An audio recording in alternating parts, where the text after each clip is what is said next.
And attunement with the Guru, because the Guru is one with God and is perfectly in tune with God and truth.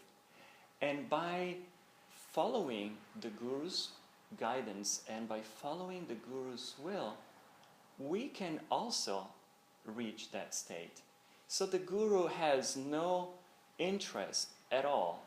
He doesn't even incarnate for any other reason than helping other people. And this is what Yogananda did. He had no compelling reason to incarnate, reason of his own. Like, he was already free. He was free. He had been free for a long time, but he came and showed us in a very, very practical way the way out. He showed us how we can be free. And a very interesting thing, Swami in the reading says that Yogananda kept saying, be in tune, be in tune. But when you read a lot of the literature, like, I don't know if you're familiar with books like Man's Eternal Quest or The Divine Romance, those are books that are collections of talks that Yogananda gave over the years. And those were mainly public talks. And he very rarely talks about attunement in those public talks. And the reason is that he wasn't necessarily addressing disciples. He was addressing a general audience. And a general audience might not be interested in following a guru yet. And so he was trying to help them gain some knowledge about what to do in practical life, to be closer to God, to be thinking of God more. He was trying to raise their interest and turn their attention towards God, but not necessarily instructing them as disciples on what to do practically to really become free. But to his disciples, he talked about attunement all the time. And there's a funny story of a man who went to India to meet Satya Sai Baba, who was a great guru. He just passed away probably a year or two ago. And he wanted to become Sai Baba's disciple because he felt so connected to him. And Sai Baba said, no, I can't accept you. Your guru, I'm not your guru is Yogananda. And the disciple said, but Yogananda's dead. And Sai Baba said, no, Yogananda's not dead. You are dead. Meaning that, a guru like Yogananda can never be dead. And at any time in history, even 2,000 years from now, people can still tune into his vibration and be helped by him to reach liberation. Saint Francis of Assisi, who was probably the greatest saint in the history of Christianity, was so in tune with Christ. And he was born 1,200 years after Christ. So he never met him, at least at the time that he was alive. But his attunement with Christ was so deep and so perfect that at a certain point in his life, Jesus started appearing to him regularly and talked to him. Last year we were in Europe and we went to Assisi, and I got to visit the spot where St. Francis used to have these visions of Jesus. And for one thing, it's an incredibly powerful spot. You can sit there and meditate and just be completely bathed in this vibration. But there's also a stone there that you can see. That's the stone where Jesus sat when he appeared to St. Francis. He would appear and just talk to St. Francis, and he would sit down on that stone. I mean, how cool is that? You can see the stone where Jesus sat. And it is powerful. It's not just imagination. You can go in there, close your eyes, and you just have the most incredible, deep meditation. You can feel that stillness. And so there's a power there that we just need to tune into. So how do we develop this attunement? There are three main ways. And I will first list them, and then I will talk about each one of them in more detail. So one is to train ourselves to ask for God's guidance, whatever we're doing. Throughout the day, even the most apparently meaningless thing, like, I don't know, you're choosing what color your shirt has to be that day, or you're choosing where to go for lunch, or you just have to decide these few things. But why not bring God into the picture? Why not say, God or Divine Mother or Master or whatever you feel more close to, what color do you think my tie should be today? Or do you feel like Thai food? Let's go for Mexican, or But that seems very very superficial. But and God really doesn't really care what we eat. I mean, He cares that we eat well, but what is important is for us to train ourselves to bring God into our lives more and more, in every detail. And if we do this in our everyday life, in the small details of life, what happens is that God will be there and close to us and ready to answer our questions when we really need His help, when we're facing a big decision or something really overwhelmingly hard that we're going through is happening for us, and we can turn to God. And because we're so used to doing it, we're so used to turning to God and feeling His answer, He will be there. Lahiri Mahashaya, the guru of Yogananda's guru, used to say that if we don't invite God in the spring of our lives, meaning when everything is fine, when everything is going well, we don't have any problem, He will not be there in the winter. And so if we train ourselves to just bring God into our lives for every little thing, you want green tea or black tea? Everything. It's a very sweet practice, and I really highly recommend it. And the other one is very close to this one. It's similar, and it's practicing the presence of God. Practicing the presence of God means to be able more and more to see God in everything, in everyone, in every situation, and remember that, it's easy, for example, I speak for myself because I'm a very sociable person, so when I'm with my friends, I am so happy to be with my friends that I tend to forget that it's actually God that I'm enjoying so much in my friends. But it would be really good to remember that what is it that makes me love these people, and what is it that makes them love me? It's just God. There's no other love than God's love, and we're all borrowing from His love when we love somebody. And same thing when other people love us, that's what they do. And if we tune more and more into that, we'll be able to expand this love that we have for others, and we'll be able to feel it not just for our friends, but also for the people who we don't even know.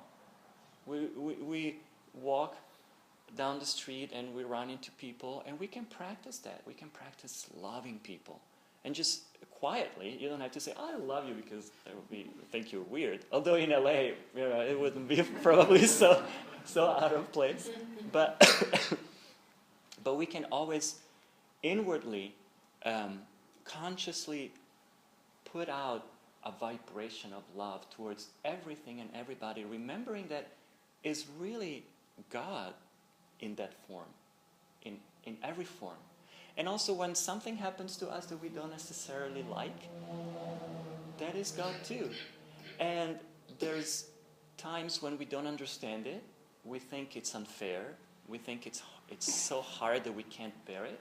But if we learn to instead say, okay, if you gave me this is for me, and I need to understand what's in there for me. What am I supposed to learn from this? What am I supposed to understand?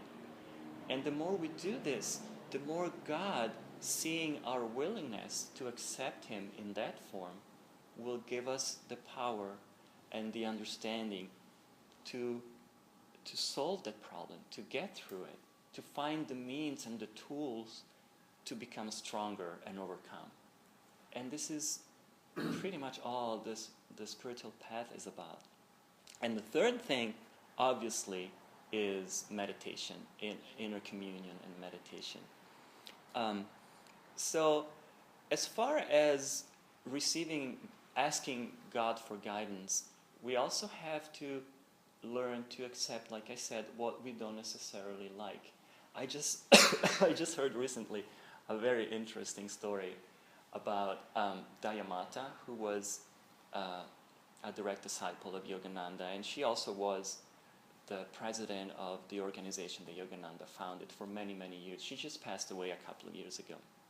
But she came to Yogananda as a young girl. She was, I believe, 16 when she actually moved to the ashram to become a disciple, and eventually she became a nun of the order.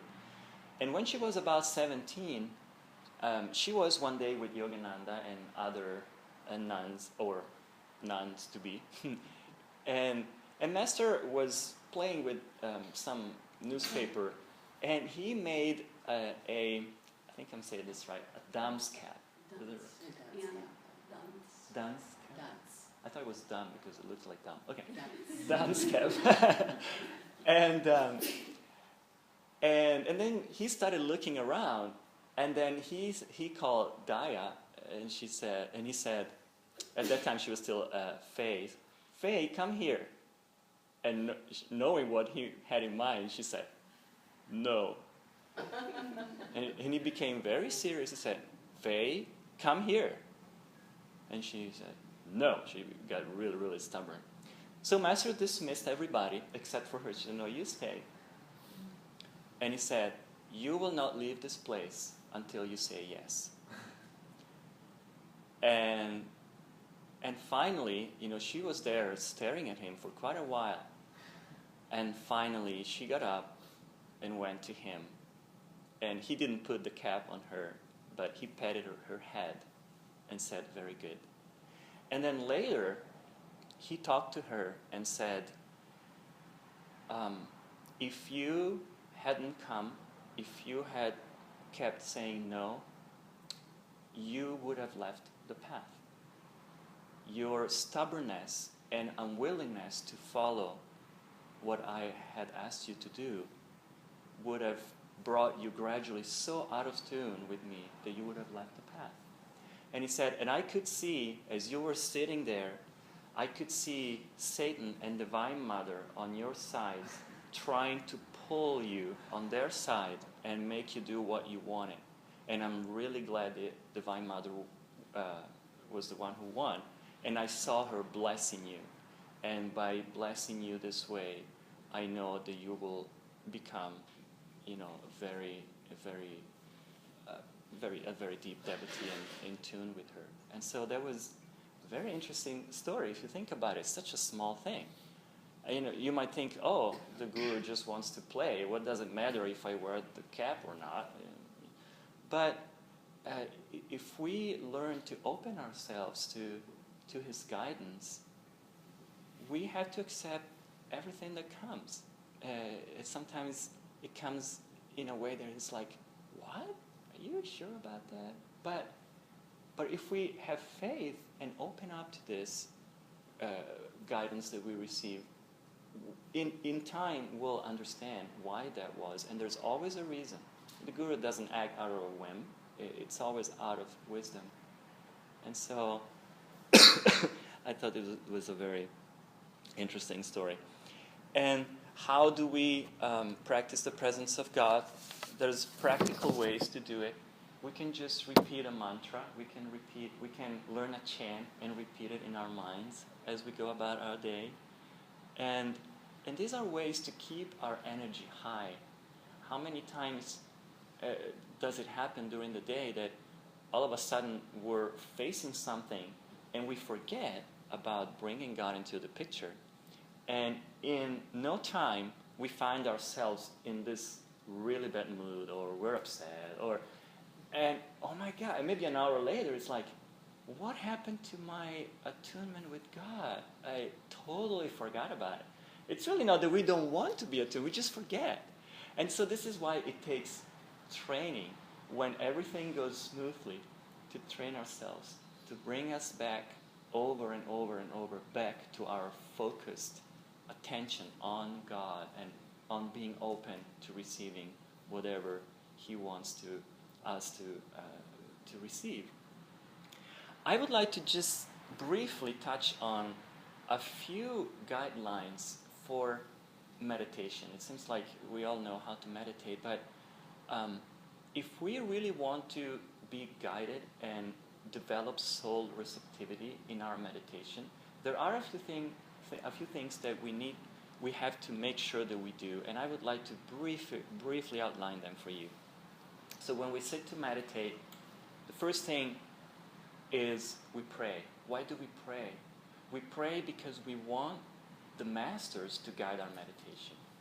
We don't want to just do it with our own strength. That would be ridiculous. We want Master to meditate through us. We want Master to show us how to do it right, to do every practice right. And so this is why we have to pray. And it's very important to pray with concentration and not just go through the names of the Guru, but just really focus on each one. And you can also visualize them. The second thing is chanting.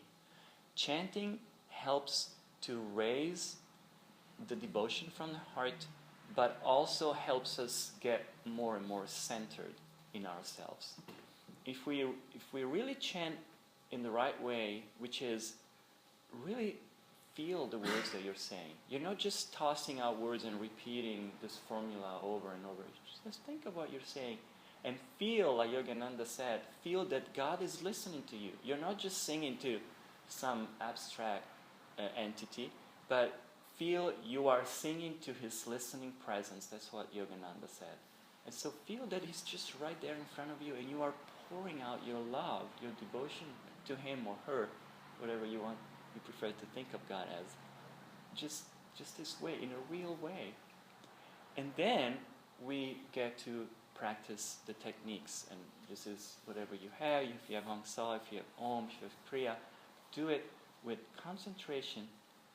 And then after that, and this is the most important point, that I see a lot of people, not just here, in a lot of colonies, I see people do their Kriya and then boom, they get up and they're done. But after you practice the techniques, sit still in the silence for as long as you can. Focus your mind at the spiritual eye really strongly. And for the whole time you do this, you push all your thoughts out. A thought comes, you push it out. Try to stay without really thinking, with your mind focused here. If you do that, and you keep that state for as long as you can, you will develop, you will see what happens to you. Your energy will rise in the spine very quickly. And this is how you can get deep experiences in meditation.